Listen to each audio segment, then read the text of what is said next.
Sir, বিমান তো আকাশে উঠছে না, মনে হচ্ছে বিমানটা মাটিতে পড়ে যাবে। পরক্ষণেই কন্ট্রোল রুম থেকে অর্ডার আসলো, তুমি তাড়াতাড়ি সিট ইজেক্ট করে দাও। কিন্তু ফ্লাইট লেফটেন্যান্ট তৌকির তা করলেন না। শেষ মুহূর্ত পর্যন্ত চেষ্টা করেছেন বিমানকে আকাশে রাখতে। সবশেষ মাইলস্টোন স্কুল অ্যান্ড কলেজে গিয়ে বিমানটি আঘাত হানে এবং শেষ নিঃশ্বাস ত্যাগ করেন ফ্লাইট লেফটেন্যান্ট তৌকির আহমেদ।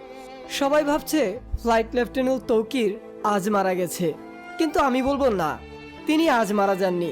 তিনি মারা গিয়েছে যখন বাজেট চুরি হয়েছিল, যখন 1976 সালের বিমান দিয়ে আজও ট্রেনিং করানো হচ্ছিল। তাকে বাঁচার সুযোগ দেওয়া হয়নি। সিস্টেম তার জন্য কিছুই রাখিনি, শুধু ঝুঁকি আর পুরনো কিছু লোহা রেখেছিল তার জন্য। ফ্লাইট লেফটেন্যান্ট তৌকির যে উড়ান দিয়েছিল সেই উড়ানের নাম হলো solo flight training.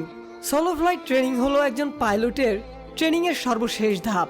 Fighter jet operate করার জন্য একজন পাইলটের যে হাই স্কিল, সেটি প্রমাণ হয় সোলো ফ্লাইটের মাধ্যমে। ট্রেনিংয়ের এই পর্যায়ে পাইলটকে নেভিগেশন বা কো পাইলট বা কোনো প্রকার ইনস্ট্রাকশন ব্যতীত একাই ফ্লাইট অপারেট করতে হয়। ফ্লাইট লেফটেন্যান্ট তৌকির আজ সেরকমই একটি ট্রেনিং ফ্লাইট অপারেট করছিলেন। যে কোনো প্রকার ট্রেনিং ফ্লাইট সিভিলিয়ান এরিয়া থেকে দূরে হয়ে থাকে, তবে সোলো ফ্লাইট সাধারণত আরবান এরিয়াতেই হয়ে থাকে। আর আরবান এরিয়াতে এই ধরনের সেন্সিটিভ ফ্লাইট অপারেট করার জন্য পাইলটকে যথেষ্ট কোয়ালিফাইড হতে হয়। ফ্লাইট লেফটেন্যান্ট তৌকির তেমনই একজন পাইলট। ট্রেনিংয়ের লক্ষ্যে তৌকির তার F-7 বিমান নিয়ে কুর্মিটলার পুরাতন এয়ারফোর্স বেস থেকে টেক অফ করে এরপর উত্তরা, দিয়াবাড়ি, বাড্ডা, হাতিরঝিল, রামপুরার আকাশ জুড়ে তিনি উড়তে থাকেন। তবে কিছুক্ষণের মধ্যেই তিনি বিমানে কিছু সমস্যা আজ করেন। কন্ট্রোল রুমে রিপোর্ট করে জানান যে তার বিমান আর আকাশে ভাসছে না, মনে হচ্ছে বিমান নিচের দিকে পড়ে যাচ্ছে।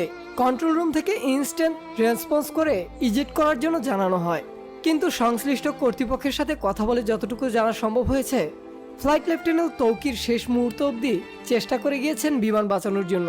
তিনি বিমানটিকে সর্বোচ্চ ম্যাক স্পিডে তুলে বেসের দিকে ছুটতে থাকেন। এর মধ্যেই কন্ট্রোল রুমের সাথে পাইলটের যোগাযোগ বিচ্ছিন্ন হয়ে যায়। তার ঠিক 1 থেকে 1.5 মিনিটের মধ্যেই বিমানটি নিয়ন্ত্রণ হারিয়ে উত্তরা মাইলস্টোন স্কুলে বিধ্বস্ত হয়।